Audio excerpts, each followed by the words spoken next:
Boa noite, meu irmão, minha irmã, meu amigo, minha amiga. Você que nos acompanha na página Pregações Espíritas no Facebook e você que está inscrito no canal Pregações Espíritas no YouTube. Sejam todos muito bem-vindos a mais uma pregação de sábado às 20 horas, hoje, dia 18 de janeiro de 2025. Como leitura preparatória para a nossa prece, nós vamos ler do Evangelho de Mateus, capítulo 25, versículos 31 a 46. É o último julgamento, um ensinamento de Jesus em que ele conta uma parábola, na verdade, que não está identificada como parábola, mas é uma parábola, em que ele fala do suposto, do último julgamento, ou seja, como que a gente vai alcançar a salvação. E aí, Mateus registrou o seguinte, no capítulo 25, a partir do versículo 31. Quando o Filho do Homem vier em toda a sua glória, e todos os anjos com ele, então se assentará sobre o trono da sua glória. E serão reunidas diante dele todas as nações. Separará uns dos outros, como o pastor separa as ovelhas dos cabritos. E colocará as ovelhas à sua direita, e os cabritos à sua esquerda. Então o rei dirá aos que estiverem à sua direita: Vinde, benditos do meu Pai, herdai o reino preparado para vós desde a fundação do mundo. Pois tive fome e me destes de comer.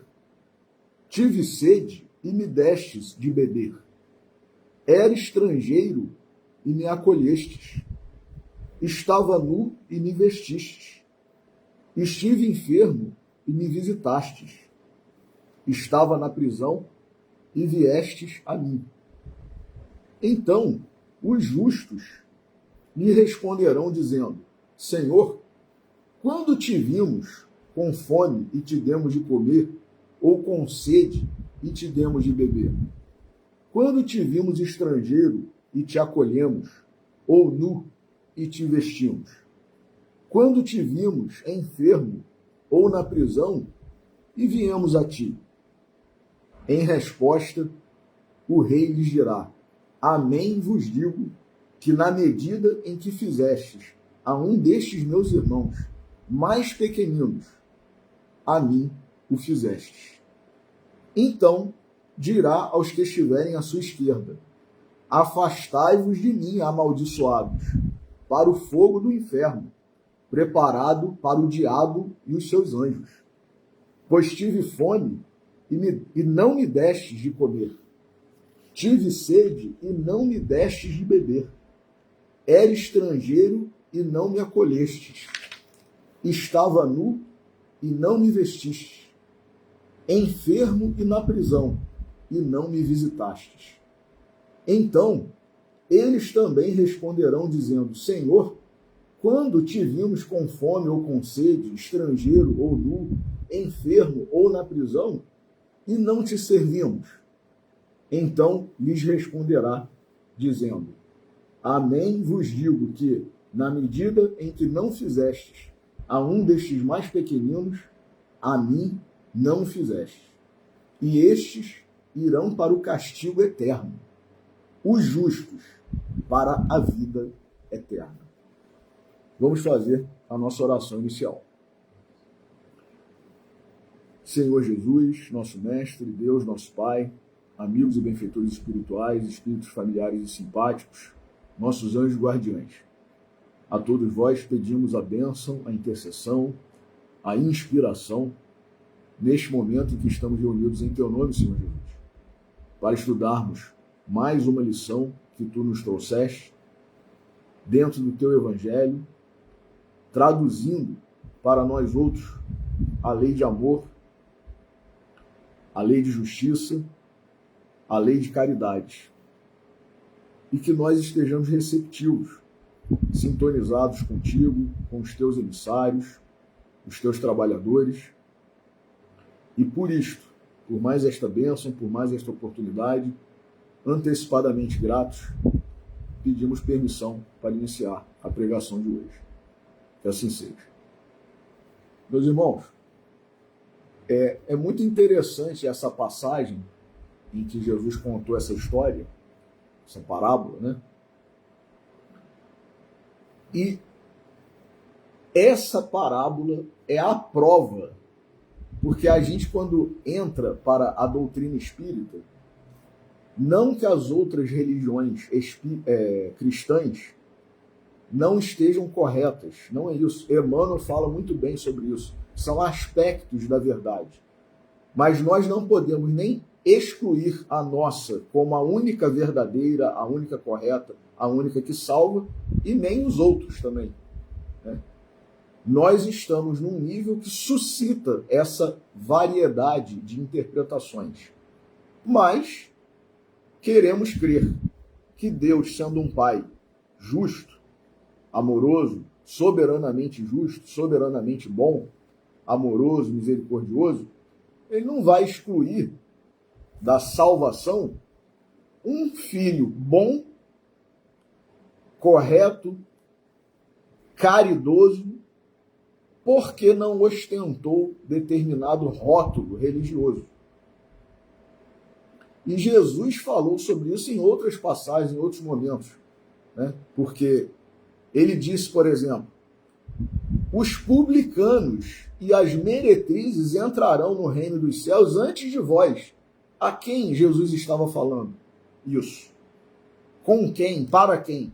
Para os fariseus, que eram, em tese, o modelo de religiosidade da época e tal, os mais seguidores, fiéis, cumpridores e tal, das normas, das práticas, dos rituais, das formalidades que a religião impunha na época.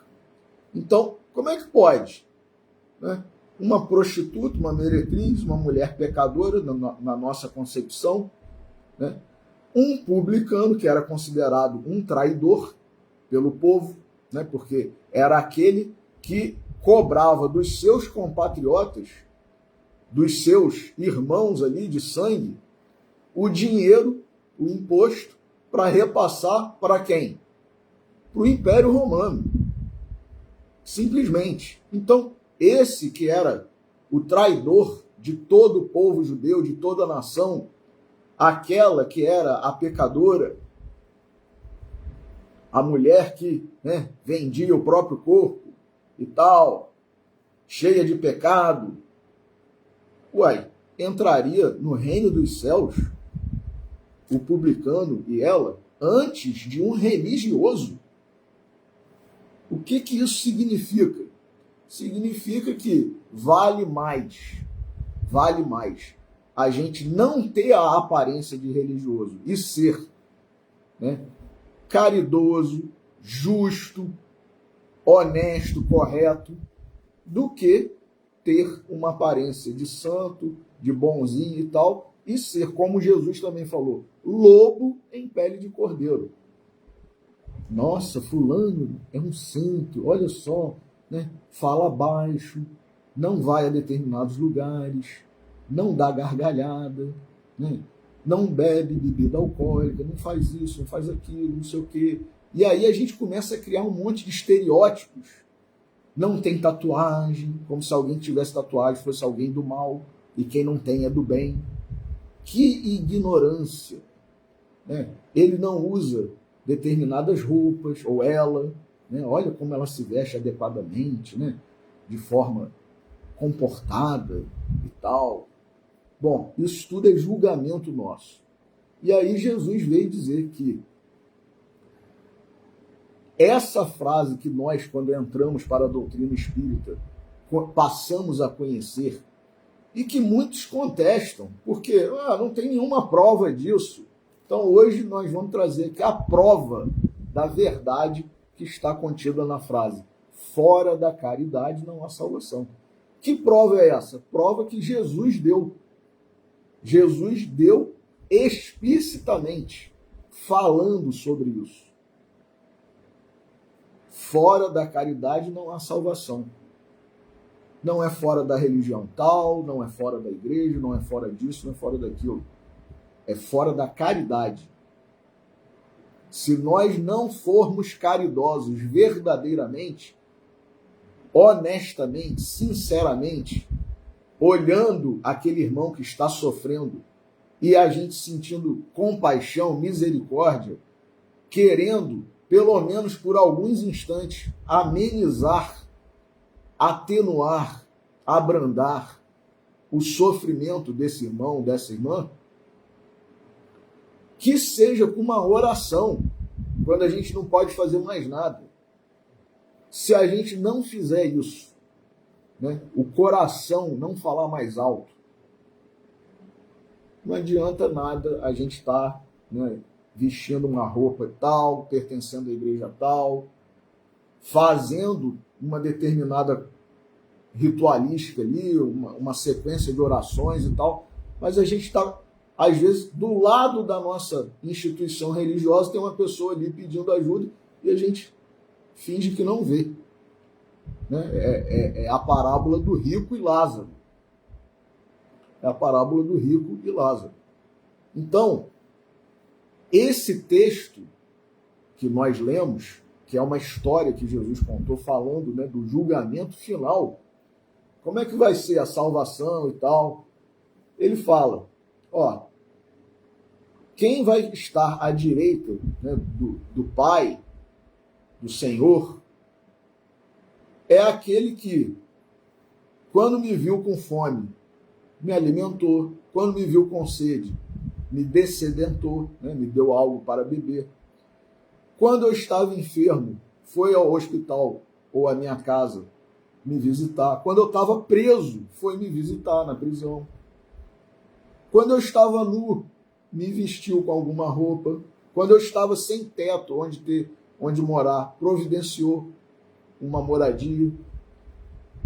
Quando eu estava com frio, me deu um cobertor, uma roupa de frio, um agasalho. Ué, mas Senhor, quando que nós fizemos isso? Porque Jesus conta a história, né, da pessoa que disse que era com ela que estava acontecendo tudo isso. Como se fosse, por exemplo, ele mesmo, Jesus. Né? E aí, né, os justos perguntarão, ué, mas quando que? Porque tem hipótese que, em tese, nem se aplica, né, a Jesus, por exemplo. A gente não tem relato de que Jesus tenha ficado doente em algum momento da sua passagem aqui na Terra. Então, quando eu estava enfermo e fostes me visitar, né?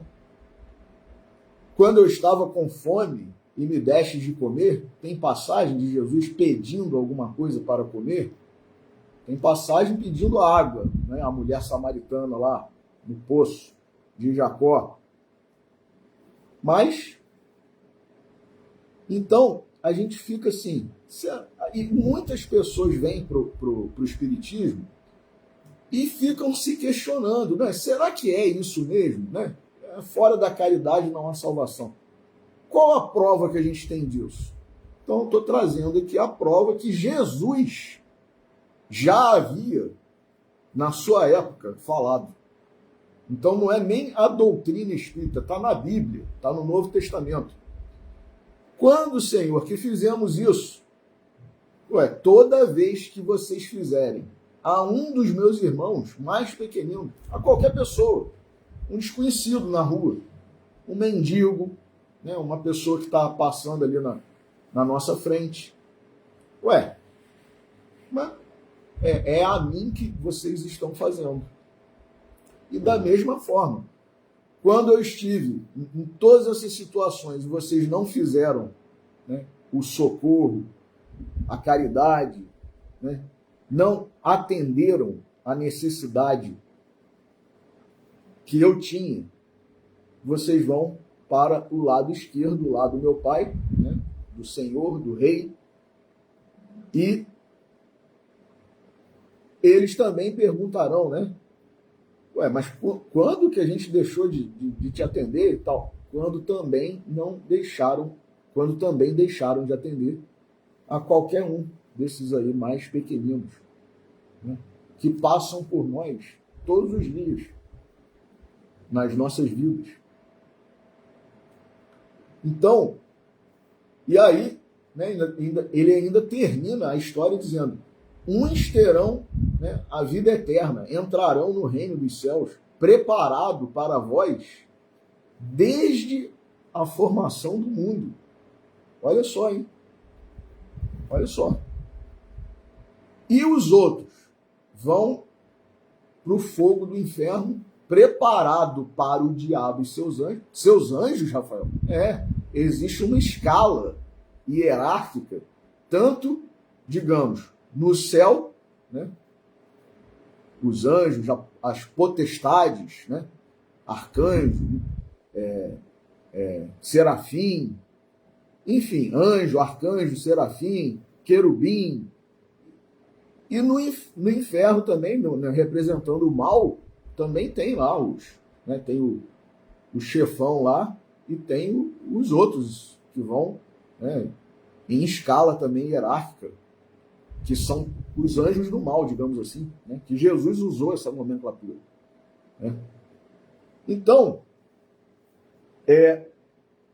diante desse texto, né, dessa parábola, dessa história que Jesus contou, que é uma verdade, e diz ali, né, que se a gente fizer isso, atender, socorrer, a gente vai alcançar a salvação no julgamento final, e se a gente não fizer, a gente vai alcançar o quê? A condenação, o fogo eterno, né, do inferno. O que é isso?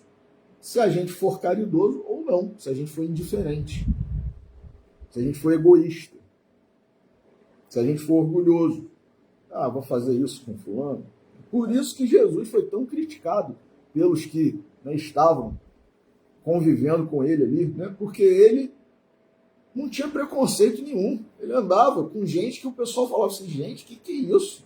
Fulano, né, esse que se diz aí, o Rabi, o Messias, está andando com esse tipo de gente. A gente não é assim até hoje? A gente olha alguém, né? Fulano está andando com Beltrano, com Ciclano.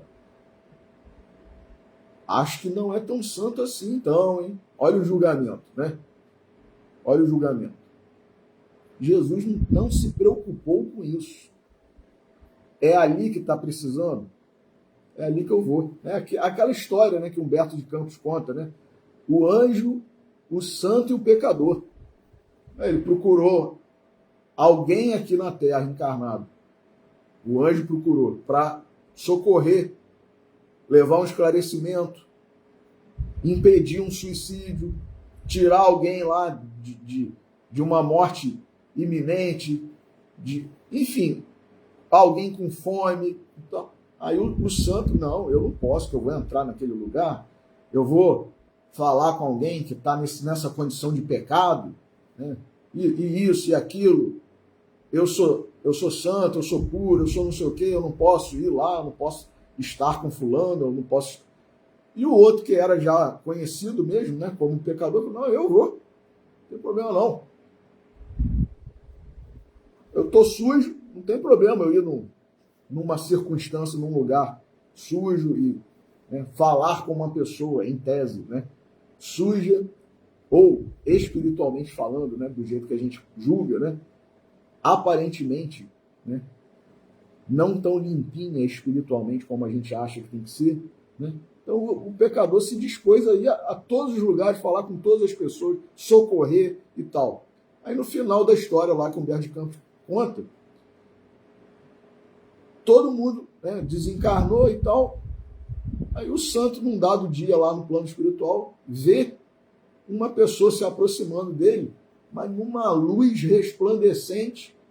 Aí quando ele vai se aproximando mais, o santo fixa o olhar nele. Ué, é o pecador? Ué, como é que você alcançou essa luz toda, essa elevação espiritual toda? O que você fez? Porque ele estava lá, o santo, no plano espiritual, do mesmo jeitinho que ele estava aqui, fazendo as mesmas coisas e tal, e não tinha alcançado essa luminosidade, né?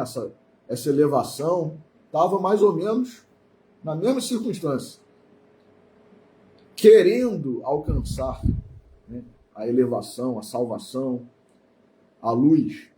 E o outro, que era o pecador, conhecido, estava lá numa situação melhor do que a dele. Ele perguntou, o que você fez? Como é que você conseguiu? Aí o pecador falou assim, caminhei. Eu fui fazer o que eu tinha que fazer, o que a espiritualidade pedia para eu fazer, o que Jesus pediu para eu fazer. Então, é isso, né? E aí, aproveitando mais um texto maravilhoso de Vinícius, no livro Nas Pegadas do Mestre, capítulo do livro intitulado Imagem Viva de Jesus, não tem como correlacionar essa passagem do Evangelho de Mateus, que nós lemos como leitura preparatória, com esse capítulo aqui, em que Vinícius fala o seguinte: imagem viva de Jesus. É singular e significativo o fato, por vezes verificado, de os discípulos e apóstolos de Jesus o desconhecerem quando ressurgido. Eles esperavam que o Mestre ressuscitasse, visto como tal acontecimento constava das profecias, e a ele o próprio Jesus se reportara, de modo categórico e positivo. Então todo mundo sabia que após a crucificação Jesus ressuscitaria, ressurgiria. O povo lá, judeu, o povo hebreu, já sabia disso desde os antigos profetas. E o próprio Jesus falou sobre isso. É o que Vinícius está a dizer aqui. Portanto, parece natural que, ao verem-no após o dia predito da ressurreição, o reconhecessem de pronto. Não obstante, deu-se o contrário. E precisamente com as pessoas que mais de perto privaram com ele, tais como Pedro, João, Maria Madalena, etc. Pessoas que foram ali do apostolado, pessoas que conviveram diariamente ali com Jesus. Depois que ele foi crucificado e ressuscitou, não reconheceram. Quando ele apareceu, como se explicará este curioso caso? Quer nos parecer, diz Vinícius, que o mestre, propositadamente, se disfarçava modificando os contornos do seu semblante, a fim de colher as impressões dos seus mais íntimos a respeito dos ensinos que lhes havia ministrado. Então Vinícius está dizendo aqui que Jesus se disfarçou propositadamente, sabendo o que estava fazendo e com vontade de fazê-lo, para ver como que os apóstolos, como que Maria Madalena iam se comportar diante, né, daquela situação. E ele, inclusive, como nós, né, podemos lembrar, e Vinícius também vai falar aqui, ele lembrou de ensinamentos, né, vivenciados ali, explicados por ele para os discípulos, e passagens que aconteceram, né, ocorrências que aconteceram, e ele lembrou e tal, e ele quis saber como que eles iam reagir, né, os discípulos, o que eles vão falar sobre isso e tal, né, como que Maria Madalena vai reagir diante da visão, né, do Cristo ressurrecto. Vamos ver aqui. E aí, Vinícius continua aqui. Proporcionava, assim, oportunidades aguardando o modo de agir dos discípulos. Olha aí. Cujos pensamentos ocultos e reservados punha a descoberto. Não somente para ele, Jesus, porque ele podia ler e pode a nossa mente, né, os nossos pensamentos. Então ele não precisava que as pessoas externassem mas ele queria, né, que elas externassem, até para que um ouvisse do outro ali, né, o que estavam a pensar. Que Jesus possuía poder plástico em alto grau é coisa que não se discute.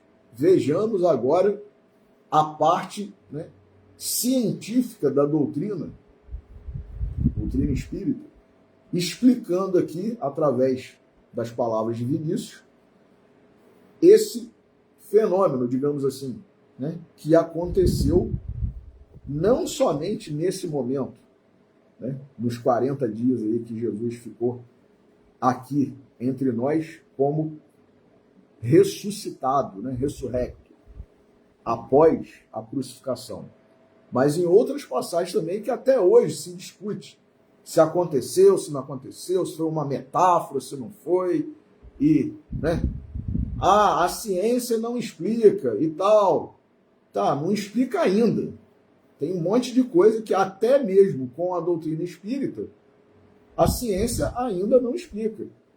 E Kardec, na sua humildade, na sua sabedoria, no seu bom senso, ele disse, ó, se um dia vier a ser comprovado algo pela ciência, fiquem com a ciência.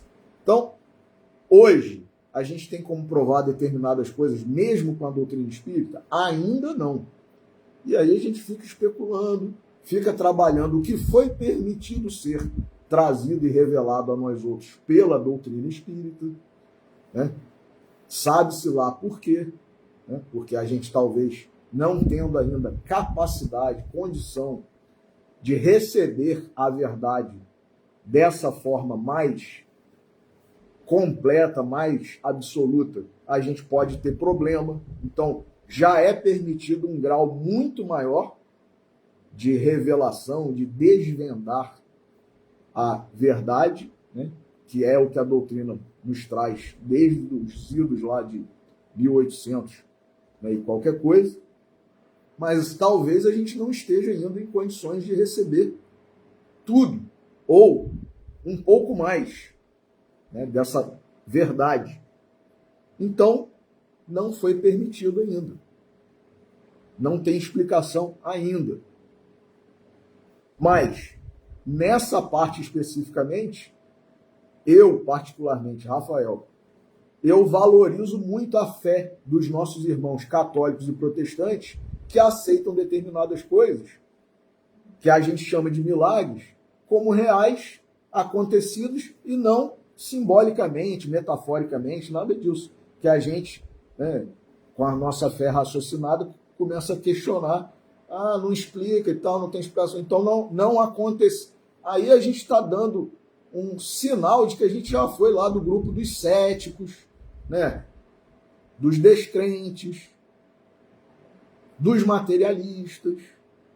Não explica ainda. Não tem uma explicação científica ainda.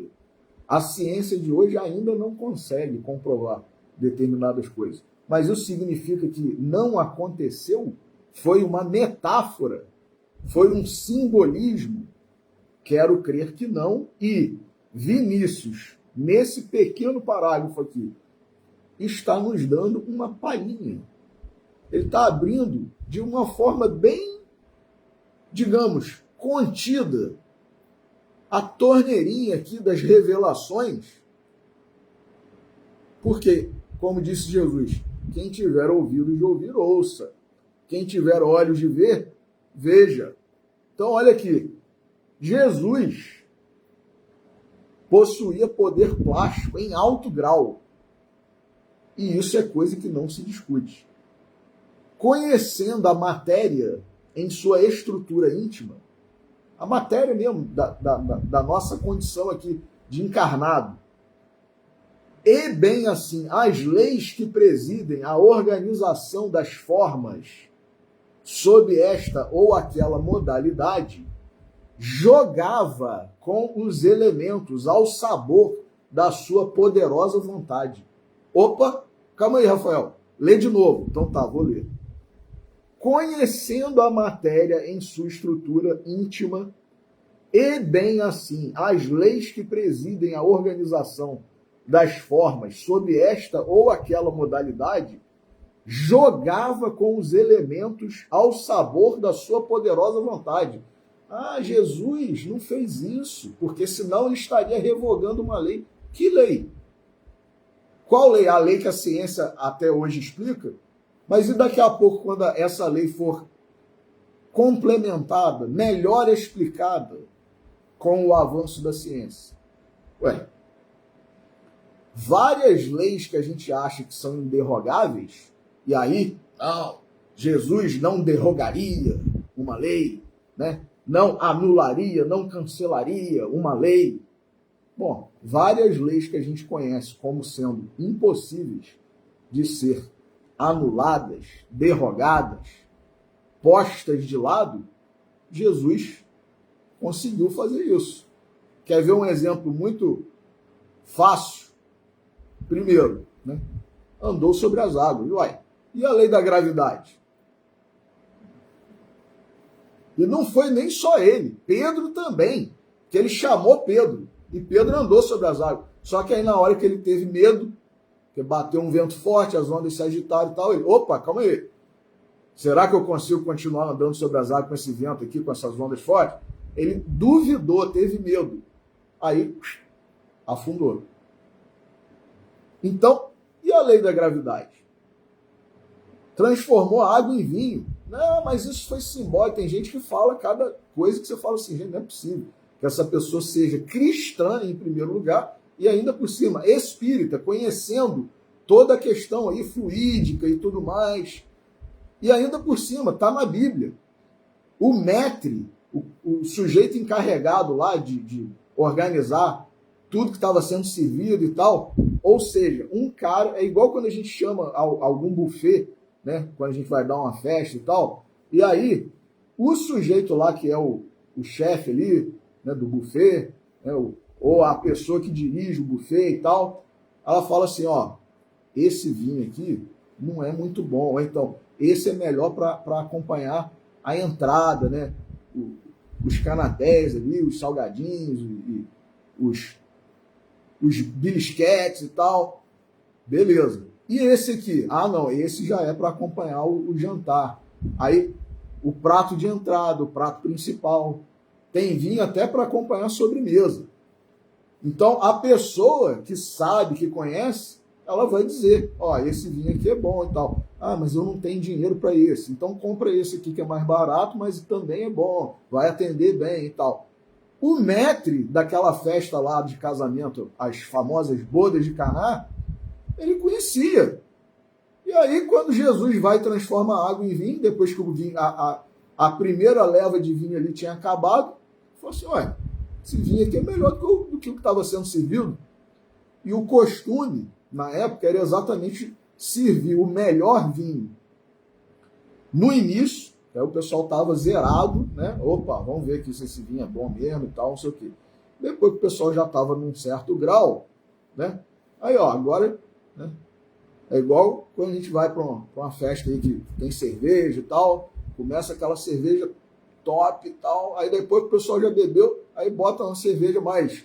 Aí o pessoal já está naquela vibe de se tiver gelado, tá ótimo. Né? Então, era mais ou menos isso. Nós somos assim desde a época de Jesus, Brasil. Nós não mudamos quase nada, ou não mudamos nada. Então, o maître lá falou, o encarregado lá falou, esse vinho aqui é melhor do que o outro. Isso é uma metáfora? Não. Isso é um simbolismo? Não. Então, Jesus manipulou os fluidos, né? Multiplicação de pães e peixes. Ah, será que é metáfora? Não, o pessoal se sentiu alimentado. Então, por que sobraram 12 cestos? 12 cestos metafóricos? Sobraram 12 cestos. Ah, isso também é uma metáfora. Puxa vida, hein? Que metáfora, hein? Com sobra de 12 cestos. Então tá. Ué, alimentou uma multidão de mais de 5.000 pessoas e ainda sobraram 12 cestos. Isso é metáfora? Querem alguns, né, que seja. Mas os nossos irmãos católicos, os nossos irmãos protestantes, acreditam que esses milagres aconteceram. ressurreição também de alguns, né, mortos. Pessoas que foram acometidas aí, né, por doenças e tal, e que morreram e que Jesus ressuscitou. Ah, Rafael, mas não foi bem assim, não sei o que e tal. Na Gênesis, tal. Bom, a ciência ainda não explica. A ciência ainda não explica. Mas eu já falei aqui várias vezes, em outras oportunidades também. Hoje, já não existe na medicina um protocolo de ressuscitação, ressuscitamento, sei lá, né, que a pessoa, o médico lá, o paramédico, ele tem tantos minutos para fazer todo o protocolo ali, para tentar trazer. Ué, a pessoa morreu. A pessoa morreu. Se não for feito o protocolo, está morto. Coração parou, acabou. E aí? E a pessoa que faz o protocolo dentro do limite e consegue trazer de volta? E os médicos que fazem o protocolo depois do limite? E a pessoa volta. E aí? Então Jesus não conseguiria fazer uma pessoa ressuscitar? Ué, se ele criou o planeta, se ele consegue elaborar aqui, como disse Vinícius, ao sabor da sua poderosa vontade, ao sabor, jogava com os elementos. E o espírito podia ainda estar, por um compromisso assumido com Jesus, de certa forma ligado ao corpo. Porque nós, espíritos, sabemos que mesmo com a parada cardíaca, o desligamento não acontece total, imediatamente, não. Leva um tempo. Então, por que Lázaro não poderia estar, apesar de morto, ainda ligado, né, sem ter seu perispírito totalmente desligado, e ele, né, o espírito de Lázaro? E aí Jesus, com essa poderosa vontade. Então, assim, eu não estou querendo causar polêmica, nem trazer assunto polêmico, mas, né, nós sabemos que Jesus criou o nosso planeta, tem controle e poder total sobre os elementos e o fluido aqui que envolve o nosso planeta e os nossos corpos, porque os nossos corpos são formados por elementos próprios do nosso planeta, da nossa atmosfera. Então, eu acho muito lógico, fácil de entender. Agora, a ciência ainda não explica. Como há muito tempo atrás não explicava muita coisa. Muita coisa. Enfim, conhecendo a matéria, vou ler pela terceira vez, conhecendo a matéria em sua estrutura íntima, e bem assim, as leis que presidem a organização das formas, sob esta ou aquela modalidade, jogava com os elementos ao sabor da sua poderosa vontade. É assim que o vemos transfigurado no Monte Tabor. Olha aí. Com um rosto luminoso, corpo refulgente e diáfano, como se fora urdido de luz. No Jardim das Oliveiras, quando o buscam para o prender, irradia repentinamente esplêndido fulgor, apavorando os esbirros que, ofuscados, caem todos por terra. No ângulo do templo, certa vez que pretendem justiçá-lo prematuramente, desaparece.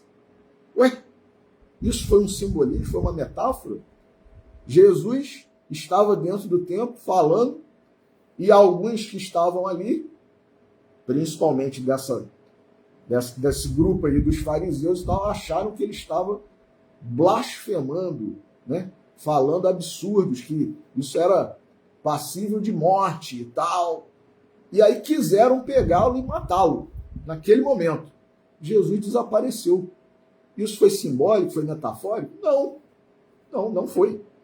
Quando quiseram jogá-lo do precipício também, ele também desapareceu. Isso foi metafórico? Foi simbólico? Lógico que não. Nós, espíritas, sabemos dos relatos aí dos agêneres que aparecem aqui, interagem conosco, ficam um tempo aqui na Terra interagindo, e depois somem. Somem, desaparecem, não morrem, não são enterrados, sepultados, nada disso. Aparecem sem serem gerados, né? Não nascem de pai e mãe e tal, não. Aparecem, materializam-se e depois desaparecem, desmaterializam-se. O que é isso senão manipulação de fluido? Aí uma pessoa, um espírito, que não é Jesus, consegue fazer isso. E Jesus? Jesus não? Ele não consegue, não? Um ser humano encarnado consegue ressuscitar um morto. Jesus não. Então, assim, já que a nossa fé, né, a doutrina espírita é a fé raciocinada, vamos usar a lógica, né? Uma pessoa encarnada, um espírito encarnado, tem um monte de limitações por causa do corpo de carne. Consegue fazer coisas. E Jesus, que é o criador do nosso planeta, os elementos todos, o fluido, manipulado por ele para criar tudo que existe no planeta, ser vivo, ser orgânico, ser inorgânico, tudo. Ele não vai conseguir? Puxa vida, hein? Que cristão, hein? Nós somos, hein? Então, desaparece porque ainda não era chegada a sua hora. Na estrada de Emaús, põe-se ao lado de 2 discípulos seus e, incógnito, quer dizer, não reconhecido, discute acaloradamente com eles durante longo trajeto, só se dando a conhecer quando lhe aprouve, depois de haverem chegado a uma estalagem daquela aldeia. Madalena o vê à beira do túmulo, onde ressurgira, e desconhecendo-o, supõe tratar-se de um certo jardineiro. Olha só, ele estava um pouco diferente. João, Pedro e Tomé e outros divisam-no na praia, de madrugada, e só logram saber que se tratava do mestre querido após a maravilhosa pesca que ele lhes proporcionara. Olha a manipulação aí dos fluidos também. Como é que pode alguém fazer com que um cardume de peixe se concentrasse na hora ali num determinado local? Isso é manipulação de fluido. Vão dizer que foi metáfora? Foi simbólico? Como é que está relatado lá que os apóstolos, os pescadores ali que estavam envolvidos nesse episódio, não conseguiram, não tiveram força para levantar as redes de tanto peixe que tinha? Ué, isso é metafórico? Que quer tudo isto dizer, diz Vinícius, senão que Jesus imprimia ao seu semblante o cunho que lhe parecia, mostrando-se ora no esplendor de uma glória que lhe era própria, ora sob os andrajos com que se vestem os homens deste mundo, como um mero desconhecido. Até hoje, prosseguindo no desempenho de sua obra de redenção, o Cristo de Deus continua manifestando-se sob veladas aparências. Os que tiverem olhos de ver e ouvidos de ouvir poderão vê-lo e ouvi-lo. Mas como assim, Rafael? Não entendi o que o Vinícius quis dizer com isso. Continua, Vinícius. Sempre que em nossa mente surge certa influência que, opondo-se ao nosso egoísmo, desperta em nós sentimentos de justiça, é Jesus que está em ação, junto de nós. E como os 2 discípulos de Emaús, nós não o reconhecemos. Toda vez que uma voz interior nos advertir, tornando-nos capazes de atos de altruísmo e de rasgos de bondade, é Jesus que, incógnito, opera em nossos corações a obra de nossa redenção. E nós, como Madalena, o procuramos sem saber onde ele está.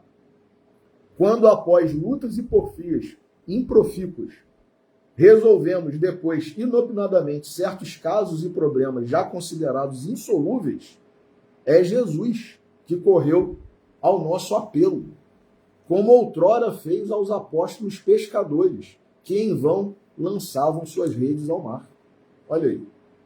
Quantas vezes, se nos deparar nesta sociedade madrasta, o humilde perseguido e espoliado, defendamo-lo, Porque esse humilde é Jesus Cristo disfarçado.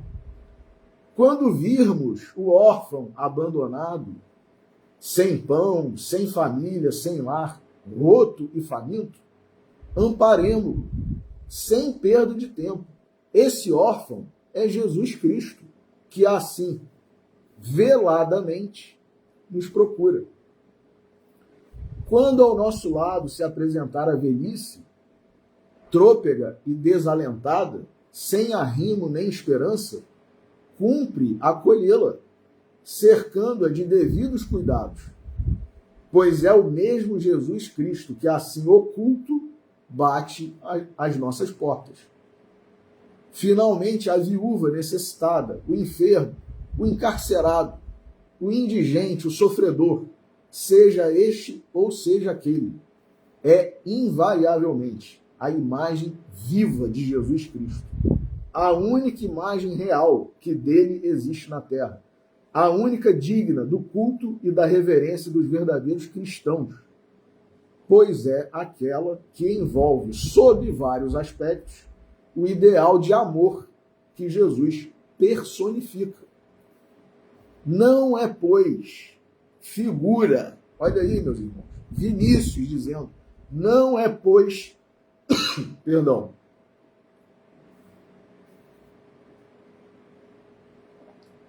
não é, pois, figura, não é símbolo, não é alegoria.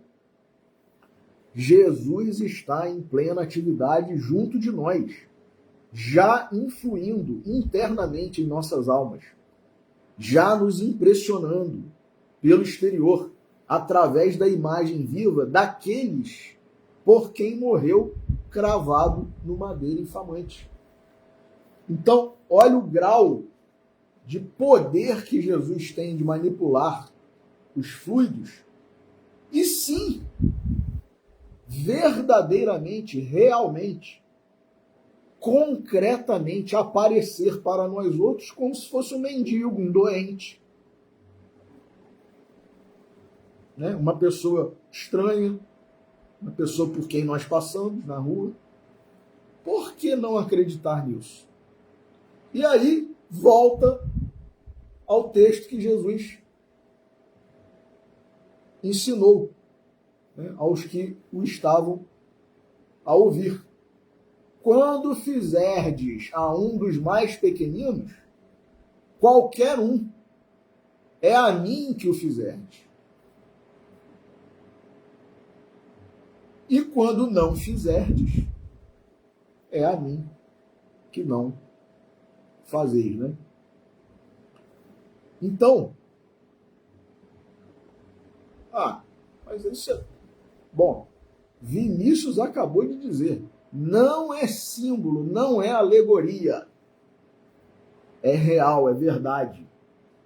E aí, por que Jesus teria contado essa história falando exatamente da necessidade da gente fazer isso em relação a todos? Aí ele contou, né, antes, a parábola do bom samaritano. O samaritano era considerado um povo lá, né, um grupo de pessoas que não... esse cara aqui não... Por exemplo, na nossa concepção, esse cara aqui não é cristão, não. Esse cara aqui não é do bem, né? Essa mulher não é isso, não é santa, não é pura, não é isso, não é aquilo. E é exatamente esse ensinamento que Jesus veio trazer. O nosso julgamento não quer dizer nada, o que quer dizer é a nossa ação no bem, na caridade. Por isso que ele falou, os publicanos e as meretrizes entrarão no reino dos céus antes de vós. E às vezes a gente fica se achando muito bonzinho, muito limpinho, muito puro, muito isso, muito elevado e tal. Tem que tirar o E da palavra elevado, muito levado. Muito levado. Levado mesmo de levadice, levado pelas ondas, pelas massas, pelos interesses escusos. Não é verdade? Então, por que Kardec, no capítulo 15 do Evangelho segundo o Espiritismo, capítulo este intitulado Fora da Caridade Não Há Salvação, por que ele escolheu exatamente essa passagem e outras?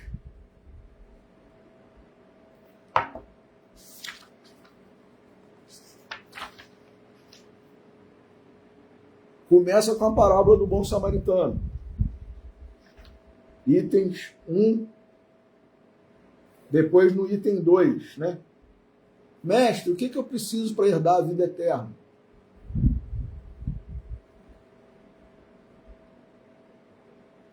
Aí, depois, Kardec ainda explica aqui no item 3. Toda a moral de Jesus se resume na caridade e na humildade. Isto é, nas duas virtudes contrárias ao egoísmo e ao orgulho. Em todos os seus ensinos, ele aponta essas duas virtudes como as que conduzem à eterna felicidade. Bem-aventurados, disse, os pobres de espírito, isto é, os humildes, porque deles é o reino dos céus. Bem-aventurados que têm puro coração, bem-aventurados que são brandos e pacíficos, bem-aventurados que são misericordiosos. Amai o vosso próximo como a vós mesmos. Fazei aos outros o que quererias vos fizessem. Amai os vossos inimigos. Perdoai as ofensas, se quiserdes ser perdoados. Praticai o bem sem ostentação. Julgai-vos a vós mesmos, antes de julgardes os outros. Humildade e caridade. Eis o que não cessa de recomendar e o de que dá ele próprio o exemplo. Orgulho e egoísmo, eis o que não se cansa de combater. E não se limita a recomendar a caridade. Põe-na claramente em termos explícitos como condição absoluta da felicidade futura. Ou seja, por isso cunhou-se a frase: fora da caridade não há salvação. Fora da caridade não há salvação. Então, quem quiser ler aqui o item 3 do capítulo 15 do Evangelho segundo o Espiritismo, vai ter aqui a explicação completa. Eu não vou ler por causa do nosso tempo, mas tem aqui um texto de Emmanuel, no livro Fonte Viva, psicografado por Francisco Cândido Xavier, nosso querido Chico, capítulo 137, intitulado Atendamos ao Bem. E tem por epígrafe: em verdade vos digo que quantas vezes o fizestes a um destes meus irmãos mais pequeninos, a mim o fizestes. Não só pelas palavras que podem simbolizar folhas brilhantes sobre um tronco estéril, não só pelo ato de crer, que por vezes não passa de êxtase inoperante, não só pelos títulos, que em muitas ocasiões constituem possibilidades de acesso aos abusos, não só pelas afirmações de fé, porque em muitos casos as frases sonoras são gritos de alma vazia. Não nos esqueçamos do fazer. A ligação com Cristo, a comunhão com a divina luz, não dependem do modo de interpretar, olha aí, as revelações do céu. Só quem é espírita que vai ser salvo, só quem é católico que vai ser salvo, só quem é protestante que vai ser salvo. Não tem nada de só. É exatamente o contrário. Em todas as circunstâncias do seu apostolado de amor, Jesus procurou buscar a atenção das criaturas não para a forma do pensamento religioso, mas para a bondade humana. Jesus fundou alguma religião, meus irmãos? Não. Não fundou. Nós é que criamos, né? Por causa do nosso separatismo, por causa do nosso orgulho, por causa do nosso egoísmo. A Boa Nova não prometia a paz da vida superior aos que calejassem os joelhos nas penitências incompreensíveis. aos que especulassem sobre a natureza de Deus, que discutissem as coisas do céu por antecipação, ou que simplesmente pregassem as verdades eternas, mas exaltou a posição sublime de todos os que disseminassem o amor em nome do Todo Misericordioso. Então, às vezes, não adianta eu estar aqui falando se no dia a dia meu eu sou um crápula, eu sou um monstro. O que adianta eu vir aqui falar? Eu olho alguém na rua, eu dentro de casa maltrato, né, os meus familiares, as pessoas que trabalham para mim eventualmente. Não tenho um pingo de respeito, de consideração, de educação, de paciência com as pessoas na rua, no comércio, no trânsito. Então, eu sou mais um o quê? Hipócrita. Vou alcançar a salvação, vou alcançar a felicidade eterna e tal? Lógico que não. Ou melhor, vou alcançar, mas vai demorar pra caramba. Vai demorar muito. Eu vou alcançar, é verdade. Todos nós vamos alcançar. Mas daqui a alguns milênios. Por quê? Porque eu não estou vivenciando. Então Jesus está falando aqui, Emmanuel, né, está falando aqui, o ensinamento de Jesus é esse. Disseminar o amor. Não é a fala sobre o amor, não. É o amor. Em nome do Todo Misericordioso. Jesus não se comprometeu com os que combatessem em seu nome. Olha aí. Com os que humilhassem os outros a pretexto de glorificá-lo. Ou com os que lhe oferecessem culto espetacular em templos de ouro e pedra, mas sim afirmou que o menor gesto de bondade dispensado em seu nome será sempre considerado no alto como oferenda de amor endereçada a ele próprio. Meus irmãos, que texto maravilhoso.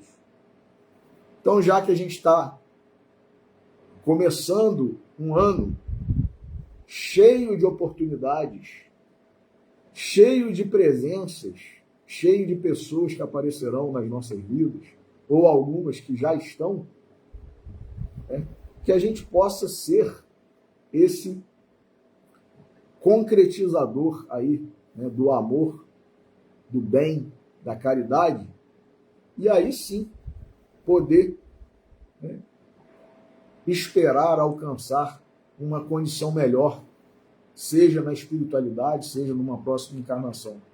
Porque, repito, né, o que Pedro falou, um gesto de amor cobre uma multidão dos nossos pecados.